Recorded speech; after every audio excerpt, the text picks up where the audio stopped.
listen to you and then get inspired.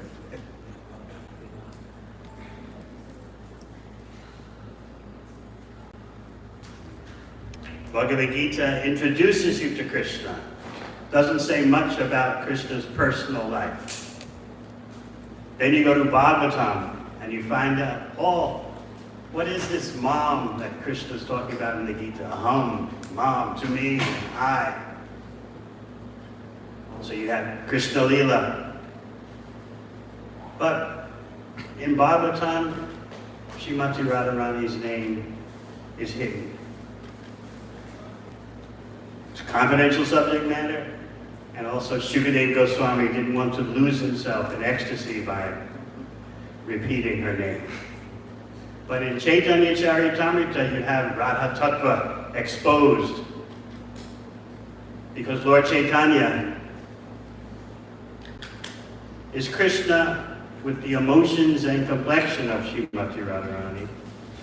Sometimes he appears as Srimati Radharani herself, and sometimes he's in the role of a maidservant of Srimati Radharani. So Chaitanya Charitamrita, I'm going to speak from a verse in Madhya Lila, chapter 1, text 206. This is the chapter describing Rupa and Sanatana Goswami, then firmly embedded in the Muslim government, how they stole away in the middle of the night to approach Lord Chaitanya. Jai Jai Sri Chaitanya Jai Nityananda. Jai Jai Sri Chaitanya Jai Nityananda. Jaya Dvaita Chandra Jaya Gaur Bhakta Vrinda. Jaya Dvaita Chandra Jaya Gaur Bhakta Vrinda. Jai Jai Sri Chaitanya Jai Nityananda. Jai Jai Sri Chaitanya Jai Nityananda. Jaya Dvaita Chandra Jaya Gaur Bhakta Vrinda. Jaya Dvaita Chandra Jaya Gaur Bhakta Vrinda. Jai Jai Sri Chaitanya Jai Nityananda. Jai Jai Sri Chaitanya Jai Nityananda. Jaya Dvaita Chandra Jaya Gaur Bhakta Vrinda.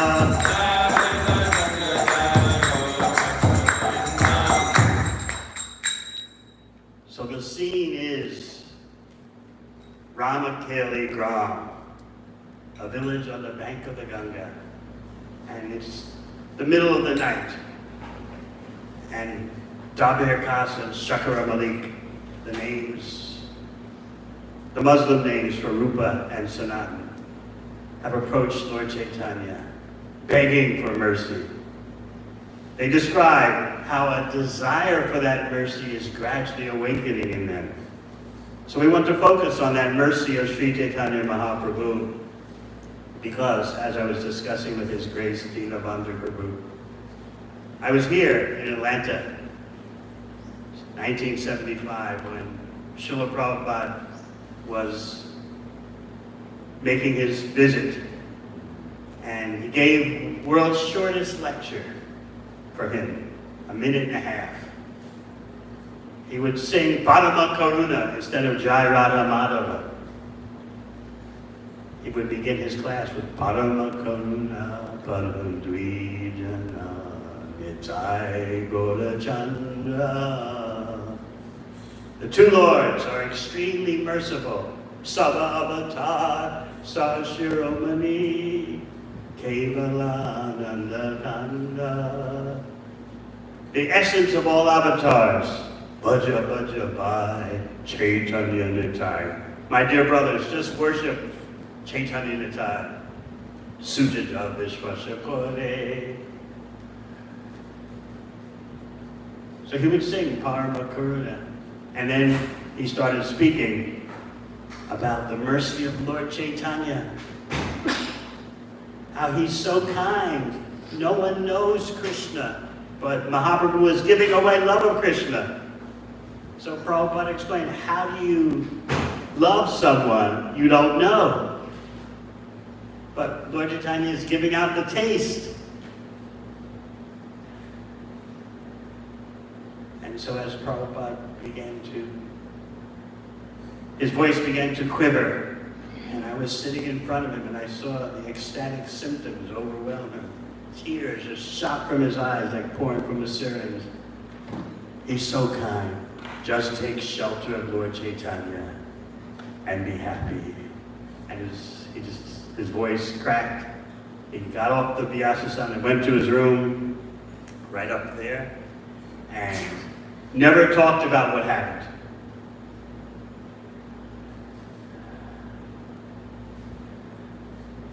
So this, if you have your devices, is Madhya Lila, chapter 1, text 206.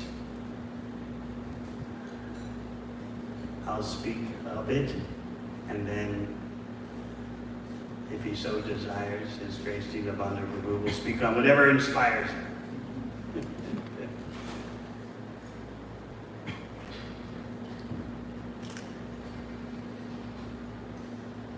Bhavantameva nucharan nirantara Prashanta nishesha manoratantara Kadaham aikantika nitya kinkara Praharshayishyami sanatha jivitam Bhavantamevanucharan nirantara Prashanta nishesha manoratantara Kadaham aikantika nitya kinkara Praharshayishyami sanata jivitam Bhavantamevanucharan nirantara Prashanta nishesha manoratantara Kadaham aikantika nitya kinkara Praharshayishyami sanata jivitam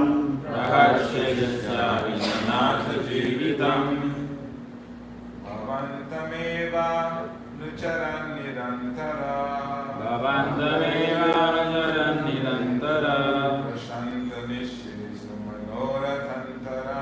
Prashanta nishesha manoratantara Kadahamaini aikantika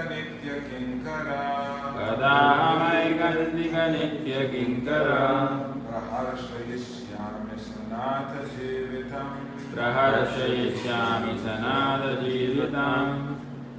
sanata jivitam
Bhavantam, you, Eva, certainly, Anucharan, serving, Nirantara, always, Prashanta, pacified, Nishesha, all, Manavrata, desires, Antara, other, Kada, when, Aham, I Aikantika, Aikantika, exclusive, exclusive, Nitya, Nitya, eternal, eternal, Kinkara, Kinkara, servant, servant, Praharshayishyami, Prabhu, I shall become joyful, I shall become joyful, Sanata, Sanata, with a fitting master, the fitting master, Jivatam, Jivatam, living. living.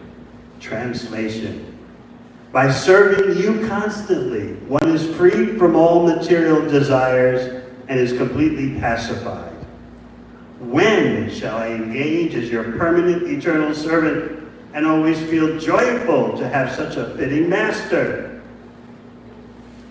Purport. In his teachings to Sanatana Goswami, Sri Chaitanya Mahaprabhu has declared every living entity to be an eternal servitor of the Supreme Personality of Godhead. This is the constitutional position of all living entities. Just as a dog or servant is very much satisfied to get a competent, perfect master, or as a child is completely satisfied to possess a competent father, so the living entity is satisfied by completely engaging in the service of the Supreme Lord. He hereby knows that he has a competent master to save him from all kinds of danger. Unless the living entity comes to the guaranteed protection of the Supreme Lord, he is full of anxiety. This life of anxiety is called material existence. To be completely satisfied and devoid of anxiety, one must come to the position of eternally rendering service to the Supreme Lord. This verse is also from the Stotra Ratna by Sri Yamuna Charya. Translation again. By serving you constantly, one is free from all material desires and is completely pacified. When shall I engage as your permanent eternal servant and always feel joyful to have such a fitting master? Om Gyanachimidandasya Gyananjana Shalakaya Chakshurmilitanyena Tasmai Shri Gurave Namaha. Jai Shri Krishna Chaitanya Prabhu Nityananda Shri Advaita Gadadhar Sivasati Gaur Bhaktavrinda Hare Krishna Krishna Krishna Hare Hare Hare Rama Rama Rama Hare Hare. So this visit by Sri Chaitanya Mahaprabhu to Ramakeli Gram is actually shrouded in mystery as Mahaprabhu reveals the reality himself. He says, no one knows my intentions. No one can understand. What am I doing in Ramakeli Gram? You see, Mahaprabhu was on his way to where? Vrindavan. But what happened? Let's pick up the journey when he just left Kuliagram. Thousands of people are surrounding him. Everywhere he walked, people would dig up the ground and leave huge craters. Immediately upon seeing Mahaprabhu, they would rise above all happiness and distress. In material life, the goal is to attract happiness and beat back distress. But by Mahaprabhu's association, everyone was elevated far beyond harsha and shoka, happiness and lamentation.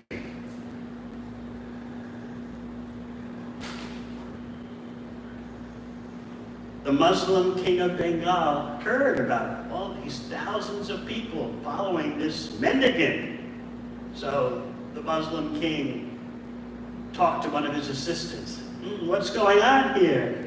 I can perceive that this person must be a great prophet because he's got thousands of followers and he's not giving them any money.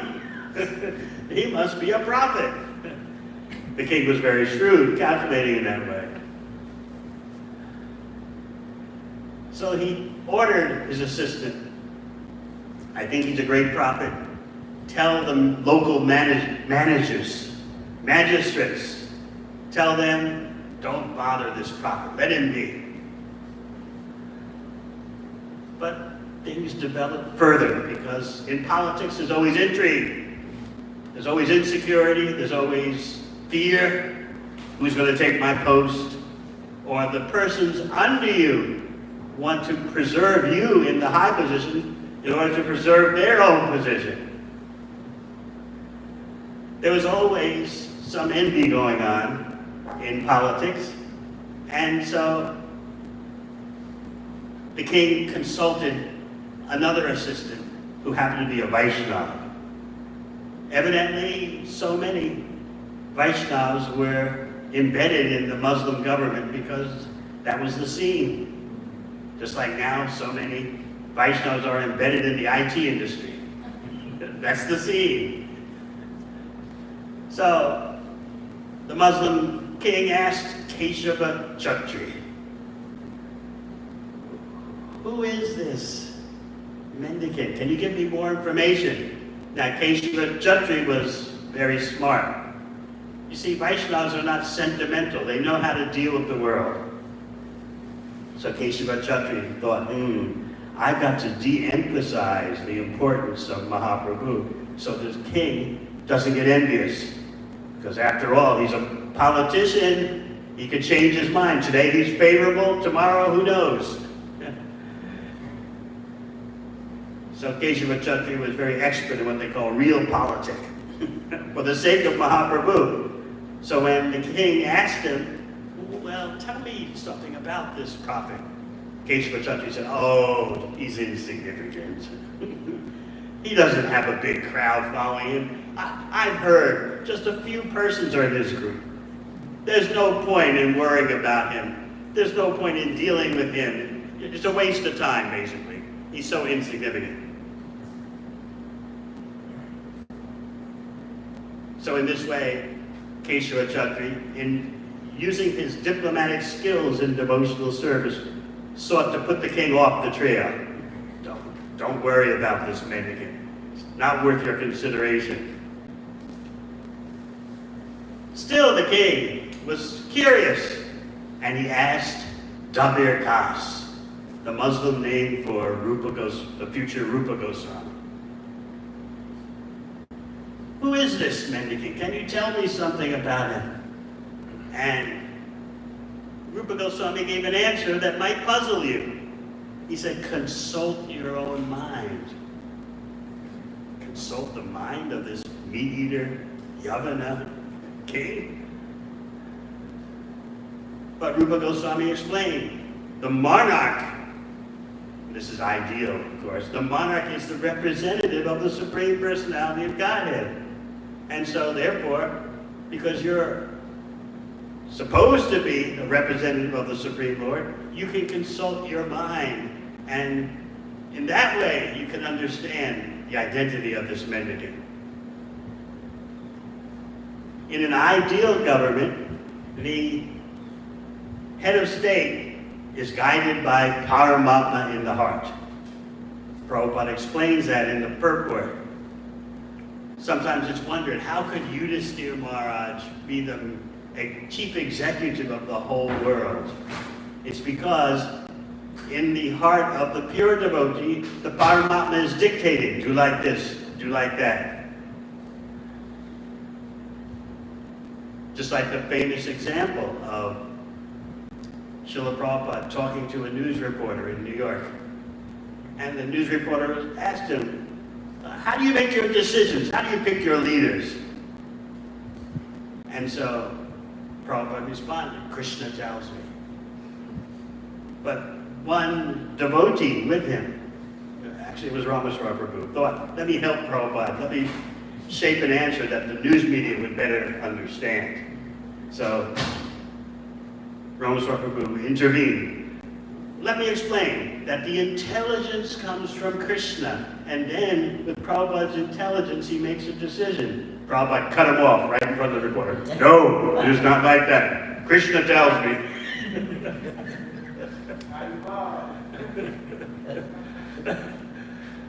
So Rupa Goswami is telling the king, consult your own mind. You are the representative of the Supreme Personality of Godhead. What does your mind tell you? Now bear in mind, it's not that Rupa Goswami is just trusting a meat-eating king, politician, that you're seeing the effect. You will hear the effect of Rupa Goswami on the king. So therefore Rupa is telling, well, consult your own mind. But Rupa is right there with his transcendental Shakti influencing the king. And what does the king say? I think he's the supreme personality of Godhead.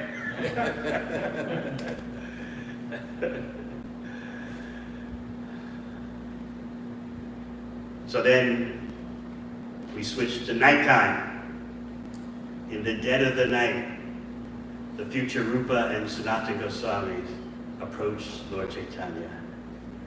Incognito, disguised, because you have to understand, Sanatana Goswami, then known as Shakaramali, was practically the prime minister, and Rupa Goswami, Dabir Kas, was like a minister, finance minister in the regime of the king. So therefore, they had to sneak away in the middle of the night to approach Sri Chaitanya Mahaprabhu. Now, why did they have these Muslim names? It's because they were so embedded in government affairs. There was so much association with the Muslim regime. And even though they were born, Rupa and Sanatana were born in the topmost Brahmana caste, they were classified as Muslims because of their association. And they considered themselves in that way. Look at our association. This is who we are. So keep that in mind when you hear about how they approach Mahaprabhu. So they came in the middle of the night, disguised, and first, they came upon Haridas Thakur and Nityananda Prabhu. And those two informed Lord Chaitanya that Dabir Kas and Shakaramali are here. To speak to Mahaprabhu, they did the classic gestures of humility. Now, Rupa and Sanatana are known for their prime examples of humility. You might think they're prime examples for writing so many shastras and excavating, rediscovering the holy places of Braj, but they're also exemplars of humility, and you'll hopefully see that in this incident. Just like Haridas Thakur is known to be the Namacharya, the teacher of the holy name, but he's also an exemplar of tolerance. So Rupa and Sanatana approached Lord Chaitanya after informing Nityananda and Haridas Thakur, and they put straw in their mouth. And they had a they had a piece of cloth bound around their neck, showing another symptom or display of approaching with humility. So they fell at Lord Chaitanya's feet and presented themselves, and they begged for his mercy. As they got up from the ground, they put more straw in their mouth and began their presentation to Lord Chaitanya, a presentation that is so wonderful that Lord Chaitanya told them, "Your humility is breaking my heart." So how did they do it? They made a plea that you are known as Patita Pavana, the deliverer of the most fallen. For your reputation as Patita Pavana to be intact, you've got to deliver us, because you won't find anyone worse than us. If you deliver us, the meaning of Patita Pavana will be fulfilled. You won't find any greater candidate for your mercy than us. We are so fallen. By association,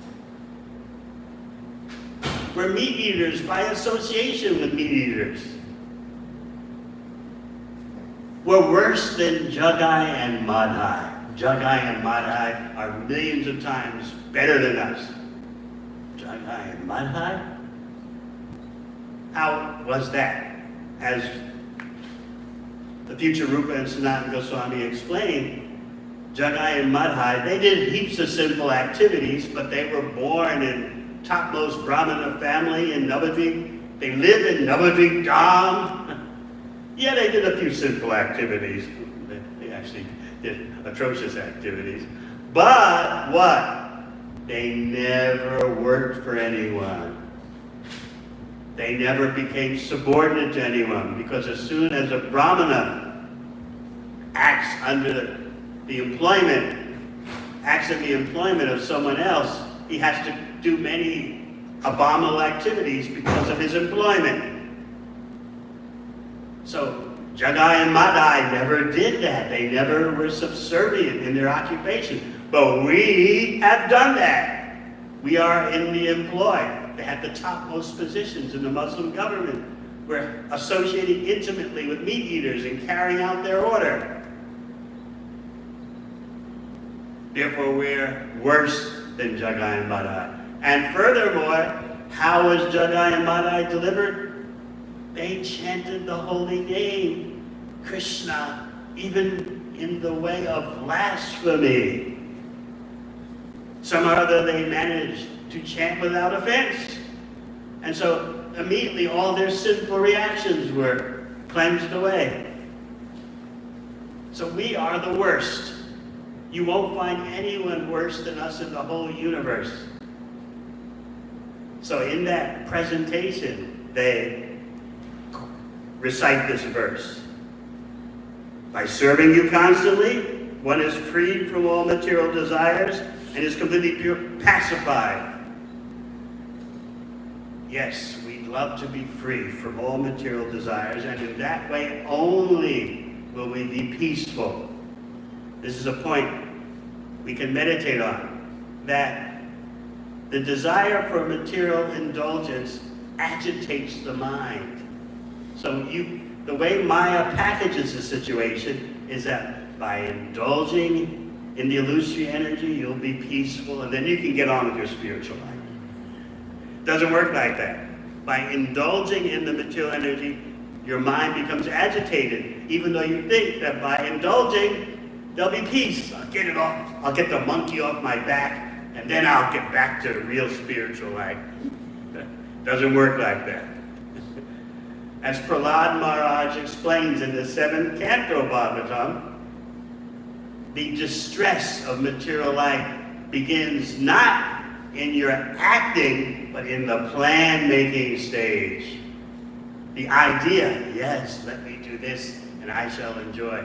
Right there in that plan-making stage, you can mark it. That is where the distress begins. So Rupa and Sanatana are making this presentation by serving you constantly. This is our goal, how to be fully engaged in Krishna's service. We need to be progressive in our spiritual development. Have a plan, how to gradually slacken the grip of the material energy on our life, and how to increase our attachment for Krishna.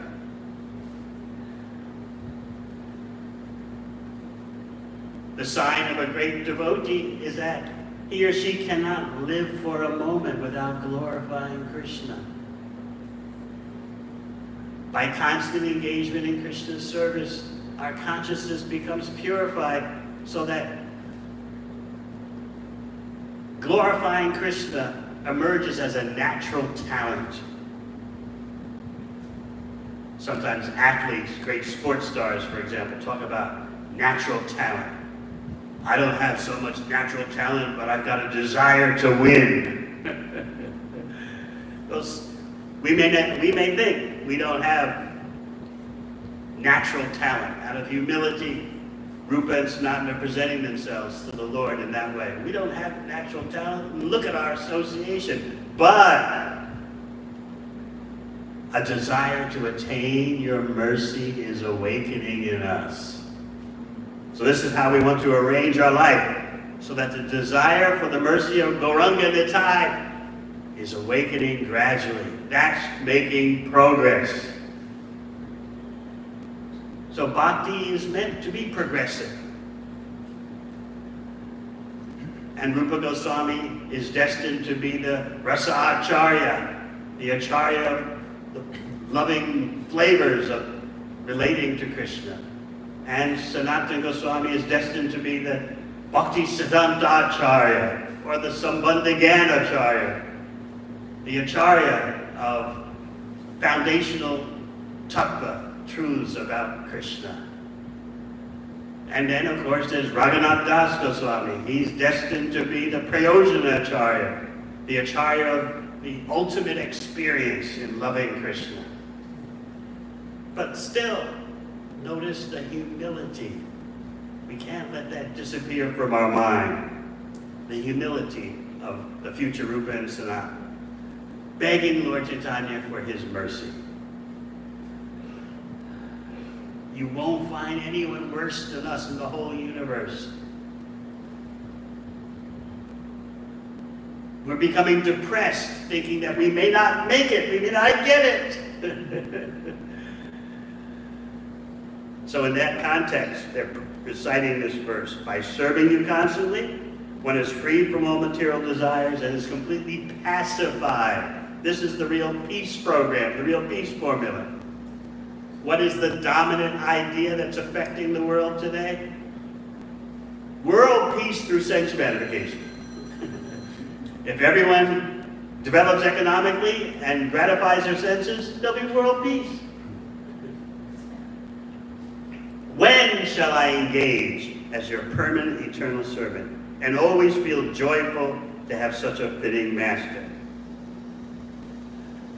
So as we said in the beginning, Lord Chaitanya tells him, please, your humility is breaking my heart. He's Krishna himself, or if you want to look deeper into Mahaprabhu, Sri Krishna Chaitanya, Radha Krishna Nahayanya, he's Radha Krishna combined. And he's saying, your humility is breaking my heart.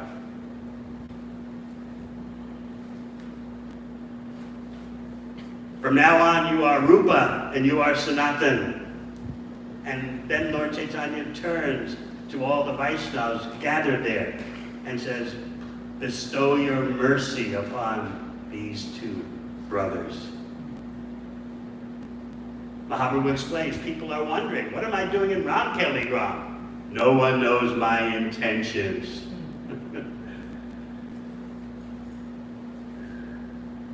So then Lord Chaitanya puts one hand on on the head of Rupa, the head of Sanatana.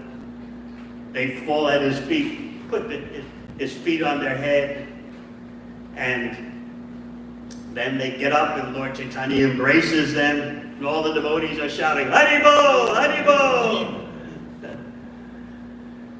Prabhupada gives a very comprehensive couple of purports about envy and jealousy. A real Vaishnava is happy to see others receive the mercy of the Lord. So Rupa and Sanatana fall at the feet of the assembled Vaishnavas, begging for their blessings. And then Lord Chaitanya, instead of going to Vrindavan that time, goes back to Puri. So remember, such heartbreaking humility. Because sometimes we may feel, is there any hope for me in bhakti? Can I make it? But as long as we cling to the mercy of Gauranga Nitai, as Rupa and Sanatana are demonstrating, there's more than hope for us. But without the mercy of Lord Chaitanya, Lord Nityananda, how can we understand Radha and Krishna?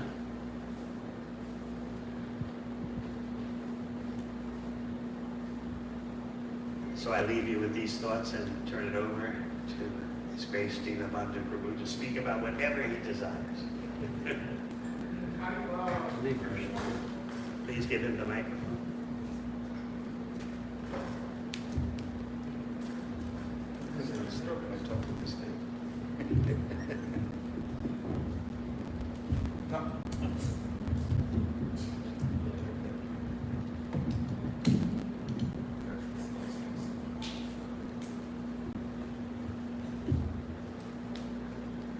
Jai Sri Krishna Chaitanya Prabhu Nityananda Sri Advaita Gadadhar Shivasadi Gaur Bhaktavinda Hare Krishna Krishna Krishna Hare Hare Hare Rama Rama Rama, Hare Hare. Panchakalpa Drupyascha Kripa Sindhu Vairacha Patitanam Bhavanebhyo Vaishnavebhyo Namo Namah.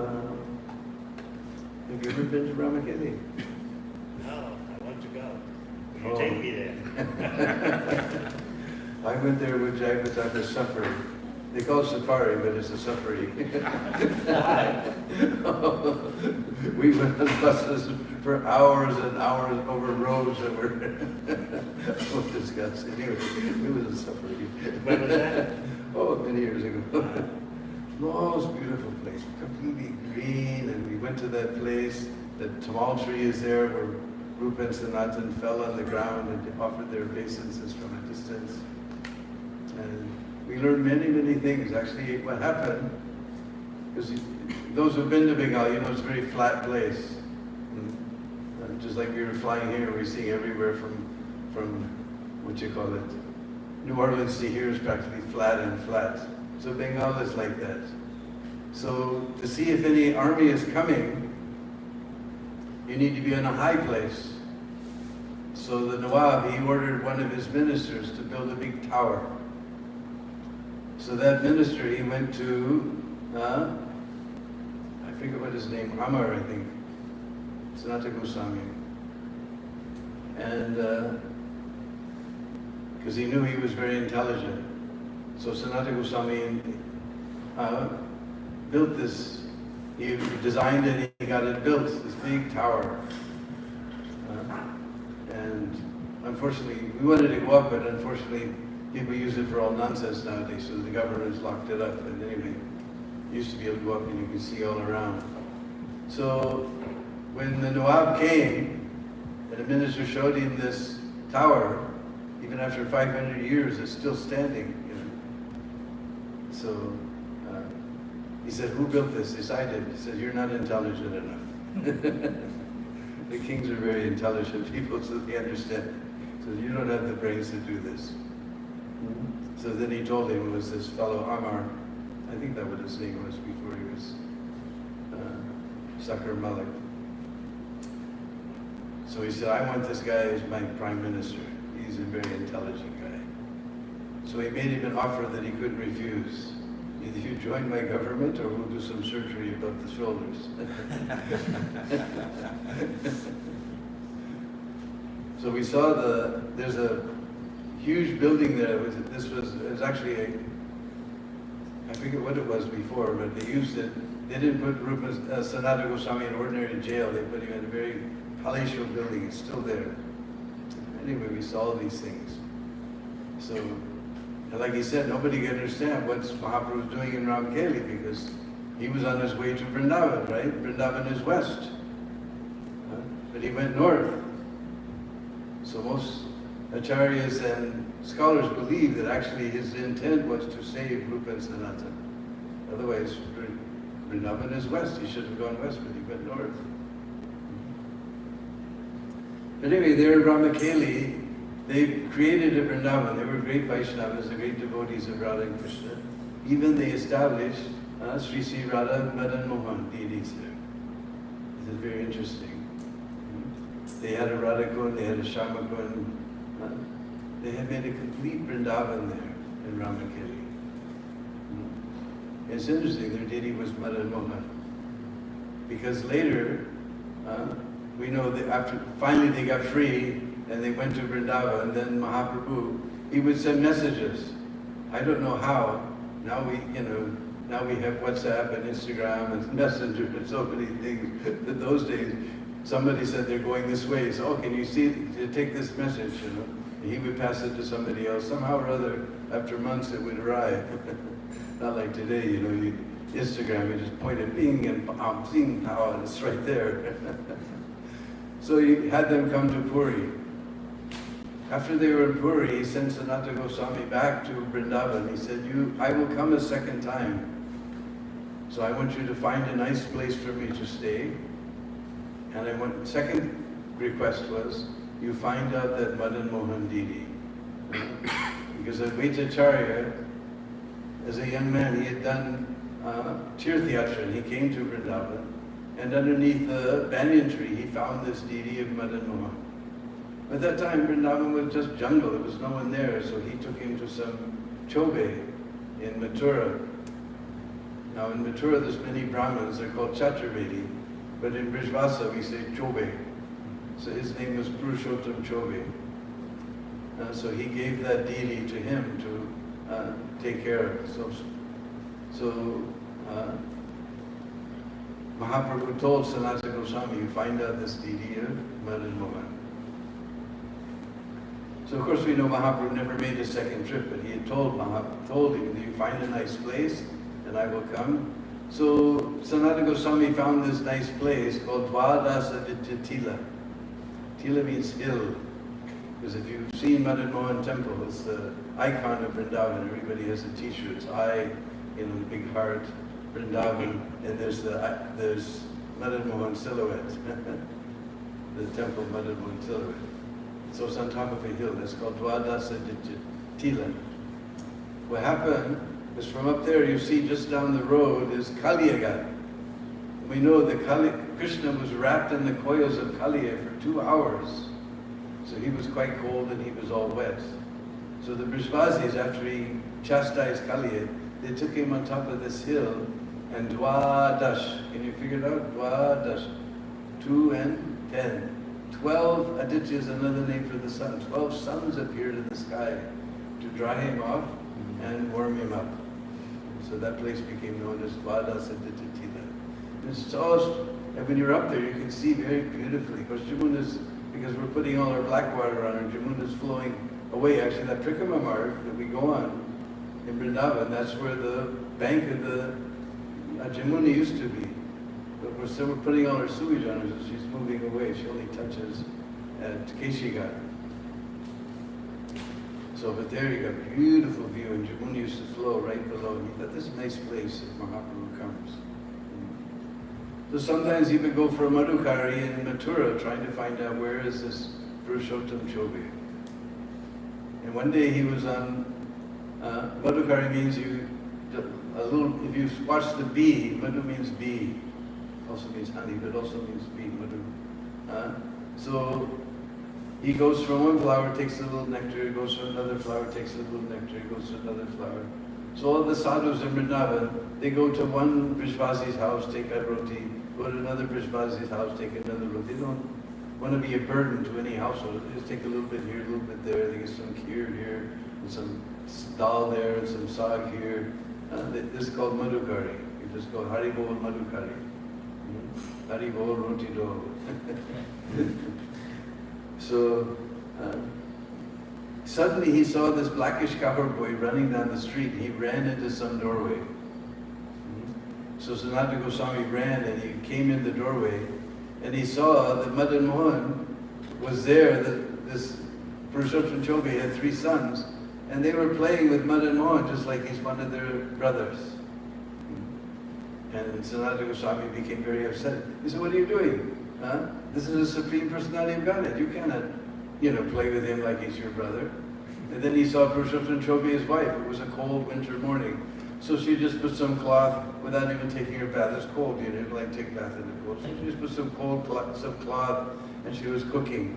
He said, you haven't even taken a bath and you're cooking for the Supreme Personality of Godhead. You don't know all the rules and regulations. So then Chobeji, he came and he fell at Sanatana Goswami's feet. He said, oh Gosai, we'll be more careful in the future. So when Sanatana Goswami went back to Dwadasa Tila in the night, Madan Mohan came in his dream. He said, I was living so happily with my Chobeji family. Now you put all this rule and regulation. There's no pleasure now. So next day he ran back. He tried to fall on the lotus feet of Purushottam Chobe, but Chobeji was more quick. We're talking about humility. He immediately got down and grabbed Sanatana Goswami's feet. And Sanatana Goswami, look, whatever I said yesterday, you forget it. Lord is pleased by your service, the way you're doing it. And he said, no, Lord came in my dream He said, you have 3 sons to aid you, to help you in your old age. The Sanatana Goswami has nobody. He's an old man now. So please let me go with him. I can serve him. Krishna loves to serve his devotees. So somehow they got that deity of Madan Mohan up to that Dwadasa Tila. And Sanatana Goswami was just leaning him against a hill. And like I said, that time Vrindavan was just jungle. Now it looks more like Atlanta than jungle.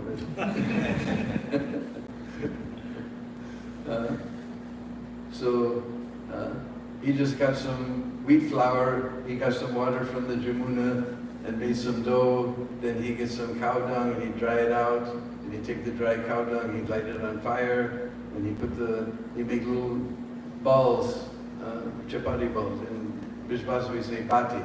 So he put these batis in the coals of the cow dung, and with a stick he turn it around and break off all the black spots and offer it to the Lord, just underneath the tree. And Srila Prabhupada explains on one recording that Lord began to complain. He said, every day you offer this old dry bati. You don't even put any salt. And Sanatana Goswami said, look, what can I do? I'm old man, whatever I get, I offer.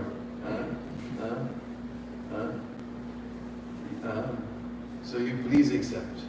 So in that tape, Prabhupada explained, but because devotee is offering with love, therefore Krishna is accepting, even its old dry bati.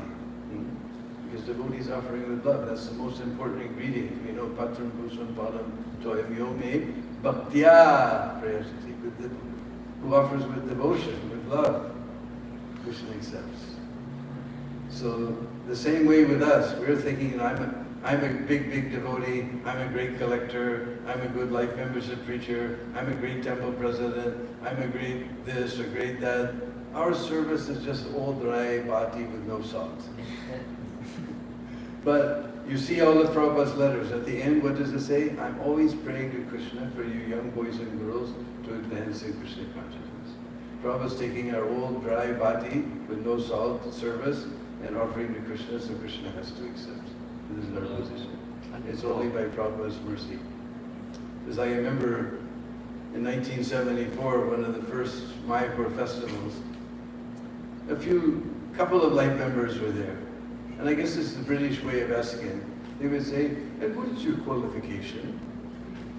In America we say, what kind of degree do you have? But they would say, and what is your qualification? I guess that must be a British way of saying it. I don't have any qualification. My only qualification is Prabhupada.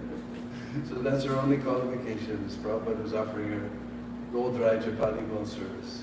He said, Goswami, look, he said, if you're not satisfied with what's easily gotten in life, you'll never be satisfied. You have to learn to control your senses. Of course, we can't imitate the dealings of the Lord and His pure devotees. Today you're asking for salt. Tomorrow you'll say, oh, Gosai, it gets stuck in my throat. Can you put a little ghee? Then you'll want some kheer. Where am I supposed to get all these things? If you want something like that, then you make arrangements. I'm doing whatever I can do. So then there was one fellow named Kapoor. If you meet anybody named Kapoor, then you can know one thing. He's from Punjab. He was sailing down the Jamuna, and his boat, he was going to Agra. There was a big mela in Agra. He was going to sell all his cargo in Agra. But his boat got stuck on the sandbar just below Dwadasa and Tila. And he was crying and crying. Somebody please help me. So this little cowherd boy was there. So on top of this hill there's a sadhu. Maybe he can help you. Because in India nobody goes for sadhu for some spiritual enlightenment. They think sadhu means yadu, magic. He'll do some magic and I'll become rich. So he went up there and said, oh Gosai, my boat is stuck. This cowherd boy told me you could help. Who told you I could help? He said, this cowherd boy. He pointed at Madan Mohan. He said, he's the Supreme Personality of Godhead. I'm just ordinary Jeev. What can I do? He's the Supreme Personality of Godhead. You pray to him. So Kapoor, he bowed his head before Madan Mohan. The river suddenly rose. His boat floated off of the sandbar. Then he went to Sanatana Goswami and said, what do you want? You want pearls? You want gold? You want silver? You You want diamonds? He said, no, I don't want anything. No, you have to take something. He said, what is in your boat? What is your cargo? He said, salt. You break off a block. This guy's always crying for some salt. So he gave a block of salt to Sanatana Goswami. He sailed off to Agra. He arrived at the high point in the Mela. He sold all his wares for the highest possible price. He came back. He built that beautiful temple of Madan Mohan. This is the icon of Vrindavan. And he built a beautiful kitchen. He hired some Brahmins. And they make nice feasts every day for Madan Mohan. But till today, they still offer that dry bati with no salt. And after they offered the bhog to Madan Mohan, then just below is Sanatana Goswami's samadhi. And they take that Mahaprasad and they offer it to Sanatana Goswami. And there's nice Baba taking care of that place now. What is his name? Oh, Ganesh Baba. If you ask him very sweetly, and you give a nice donation, he'll give you one of those Mahaprasadas. This is what was offered to Madan Mohan. Now it's been offered to Sanatana Goswami. It's become Maha. You can get some of those Maha Bhatis to relish. So, just seeing it here, we also have Madan Mohan. We're talking about the liberation of Rupa and Sanatan. They also were worshipping Madan Mohan in their house. And so this, I was reminded of this pastime. Hare Krishna. Any questions? The original deities of Madan Mohan. He's in, what is it? Karoli. Because sometime the Muslims attacked Vrindavan, so all the main deities, the king of Jaipur, he took Madan Mohan, Gopinath, Govindadev, Damodar, all of them to Jaipur. And one time the king of Jaipur, he married his daughter with the prince of Karoli. And Indian weddings, some of you know, they go on for days and days. That's why we don't see so much divorce. You know, once you've been through that, it's all forget. No, I'm not going to do that a second time. Ours are, Swaha, Haribol, and Mahaprasadi go Vidya, just as fast they break. But Indian weddings go on for years, for days and days. The last day is called Bidai, when the girl goes off to her husband's house, to her father-in-law's house. And this is a big deal. Nowadays we can't understand, but she's never lived outside of the protection of her father. So this is a big deal. So she was crying and crying. And the king came. He said, I can't bear to see you cry. Whatever you want, I'll give you. Just don't cry. But she was princess. She knows all the palace intrigue. Like Mara said, there's so much intrigue in the palace. So she kept quiet. He said, no, whatever you want, I'll give you. Please don't cry. Again, she kept quiet. He said, I give my word. Whatever you want, I'll give you. Please don't cry. Now Kshatriya has given his word. And she was clever, huh? She waited till he said, I give my word. Now Kshatriya can't go back on his word. And she said, I'm leaving Jaipur and my Madan Mohan is staying here. He immediately understood, oh, you want to take my Madan Mohan with you? Then you will have to recognize him tomorrow blindfolded. We'll put all the three deities, Madan Mohan, Govinda, Gopinath together, and you will have to recognize blindfolded. So she was praying all night to Krishna. He came to her in a dream and said, you find the Thakurji with the broken flute. It was the first time I ever went to Karoli. I was trying to draw a straight line. You see the flute's coming in here and coming out here. You can't draw a straight line. It goes like that. So I didn't know this story. So Madan Mohan, he went like this and broke his flute. So he told me, find out the Thakurji with the broken flute, that's me. So she found the Thakurji with the broken flute, and so they made a big rath and many soldiers, and they took a great big procession of Madan Mohan to Karoli. And you'll see, that till today, you see one part of the flute comes in this side, another part comes out this side, and you can't draw a straight line between them. So that's the story behind it. So Madam went to Karoli. And when I first went there, it was a completely useless town. There was one dharamshala that was very clean and had no water. And there was another dharamshala that had water, but it was filthy. Now there's AC hotels and everything. It's a completely different. But that time, there was nothing, just a complete nothing village. I mean, the king has a palace, huge, beautiful palace. But the rest of the town is just a nothing town.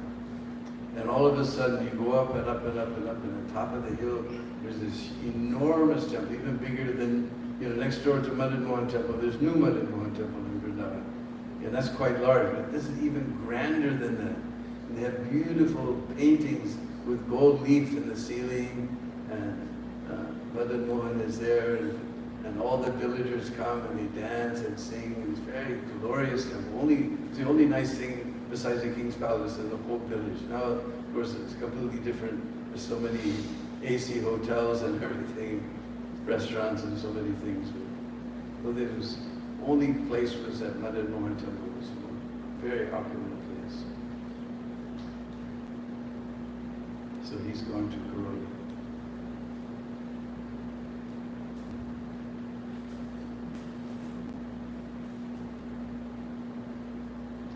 Any other questions?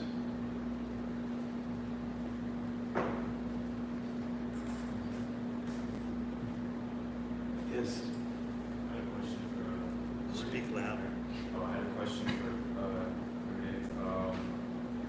You mentioned earlier in your lecture regarding the super soul.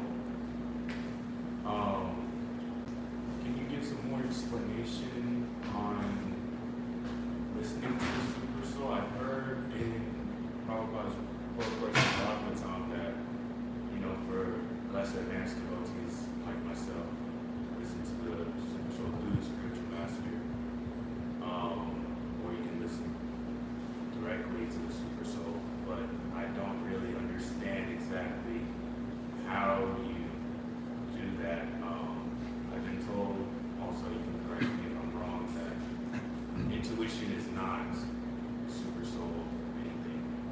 Maybe you can give some more explanation, because I don't understand. Everything depends on your spiritual qualification, what you can hear. In Bhagavad Gita, Krishna says, Tesham satata yuktanam bhajatam priti purvakam dadami bhuti yogam tam yenamam upayantite. Krishna's giving you the qualification if you want to hear him talk to you and give you customized instructions how to go back to Godhead. In Bhagavad Gita, Krishna gives general instructions, and he promises, if you serve me constantly, just like Rupa and Sanatan reciting that prayer, when will we be free of all material desires and constantly engage in your devotional service? So Krishna says, Satata Yuktanam, you're always engaged in his service, but something else too, Preeti, with affection. Then I'll give you customized instructions. So whenever Srila Prabhupada would encounter persons who brought this point up, I think I'm hearing the voice within, or I'm listening to God within me, he would point out, you need qualification. And the best way to verify what you're doing is you have the spiritual master who has the service of being the external representative of Super Soul. You have the Shastra, you have the senior Vaishnavas, so that way you're protected from just, I think I heard a voice within telling me to eat 10 pizzas today.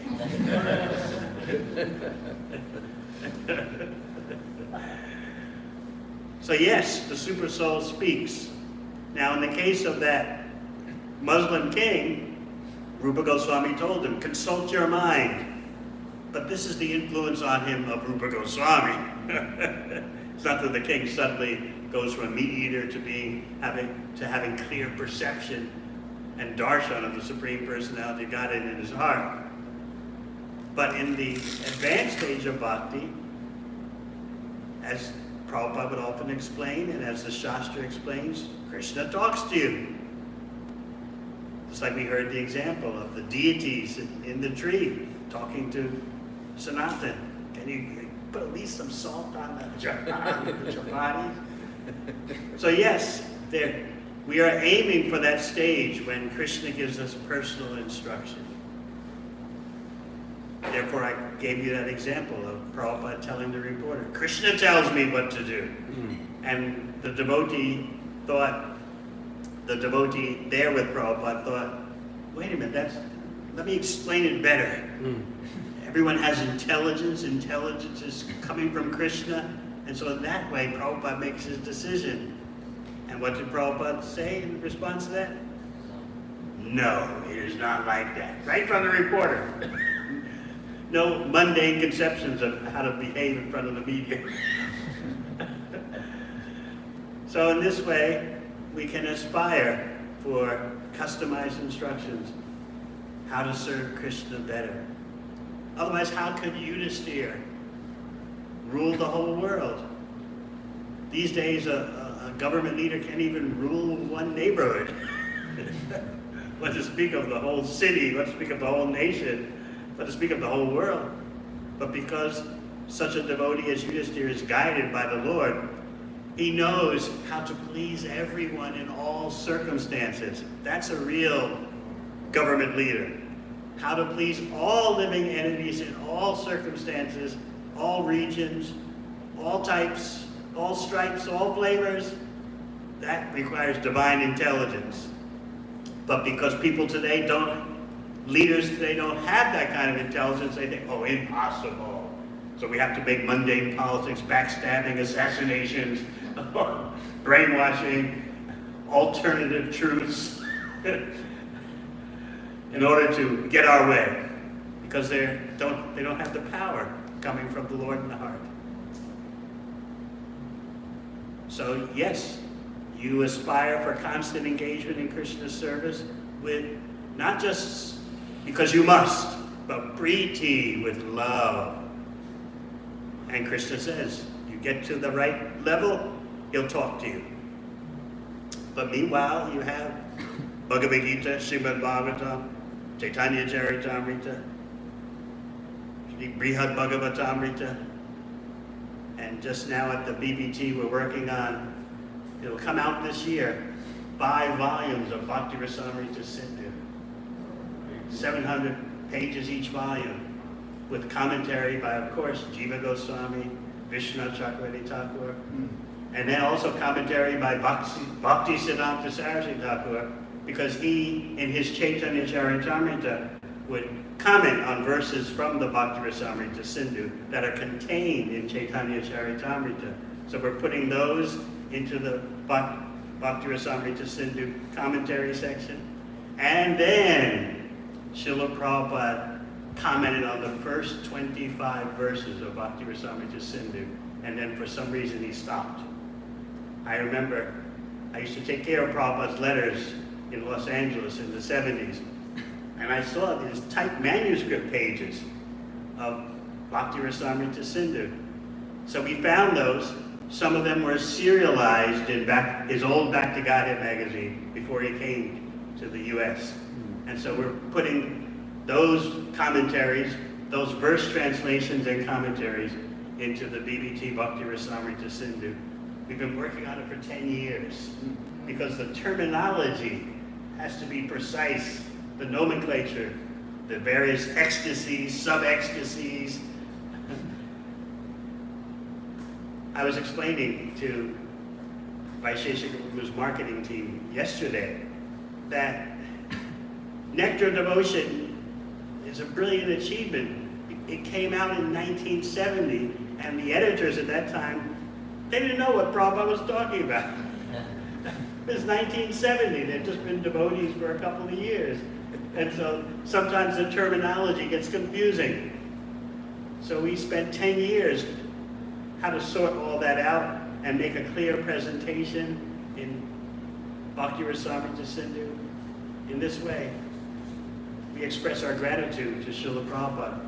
I don't know how he got in one book Rupa Goswami's Bhakti Rasamrita Sindhu, a summary study in one book. I don't know how he did it. But the editors, they couldn't grasp all the scientific terminology of the Rasa Acharya. They did the best they could. And it's amazing how Prabhupada did the best he could with whomever Krishna sent him. All right, you're the editor, here it is. So this was 1970, when devotees were just been devotees for at most a couple of years, 2 years at most. But here they are trying to handle Bhakti Rasamrita Sindhu Nectar Devotion, Bhavas, Anurag, Mahabhava. So we've spent 10 years making sure the Sanskrit and English are crystal clear. And in each volume of 700 pages, each of the 5 volumes will have a massive index, glossary, and so many explanatory notes, most of them coming from the scholar, the Vaishnava scholar Devamrita Prabhu. So it'll be a majestic publication. Our standard is Brihad Bhagavatamrita, which I consider the gold standard of Shastra translations since Prabhupada's departure. So that's the standard we aim at. Now, finally, let me point out, if you don't have the latest book from Deena Bandhu Prabhu, Vraja Leela Part 3,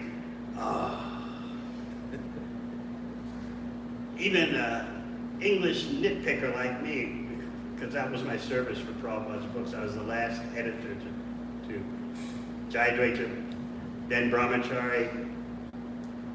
He was the main editor, of course, and then I was the last pair of eyes before the books would go to the printer. So I was telling Deena Bandhu Prabhu, I've been reading this book every night before I go to sleep. Because often I'm doing these programs at night, you're not the body. Who are you beyond the body and mind? And so when I finish a program like that, oh, where's Braj? So I read a bit before I go to sleep, so I have pleasant dreams. So I noticed, I'll ask, Arta Bandhu of the Bandhu brothers, who did the last proofreading of it? I think combined.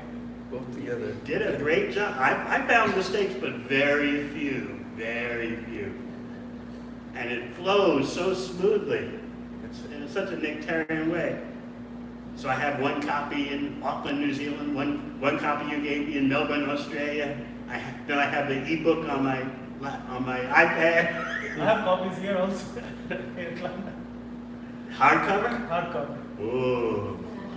So I advise you all, if you want such a wonderful entrance into Braj, there is the book for you. I swear by it. I live by it. So I thank you very much. You put a lot of work into that, didn't you? And the photos!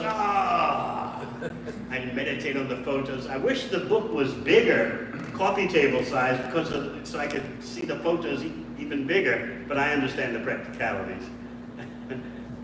I'm a BBT director, so I know you have to make practical, pragmatic decisions about book size and photographic size and all that. Yeah, there's 284 pictures. 284 photos! And 32 paintings, for which BBT gave us permission to use. So, if you only have one book produced by His Grace Deena Bandhu Prabhu, this is the one to grab. Of course, the future ones, I'm sure, will be even better. But it's going to be hard to rise above the current effort. But, of course, Braj is always expanding, and similarly, Krishna's glories are always expanding. So I advise you, it's the best bedtime stories. What was I reading last night? About the Sangam between Shamkund and Radhakund. and how the Sangam has another name, Ratnavedi. What does Vedi mean? Platform. Platform. Because you mentioned that where the Danakali Leela was is also called the Krishna Vedi. And so I was reading last night about the Ratnavedi and how the cowherd boys had their kunjas around Shamkund. So that was my meditation before going to sleep last night. So I thank the Bandhu team, the senior Bandhu and the junior Bandhu. Hare Krishna. Hare Krishna. Srila Prabhupada ki. Jai. Devamrita Swami Maharaj ki. Jai. Bandhu Prabhu ki. Jai. Srila Prabhupada ki. Jai.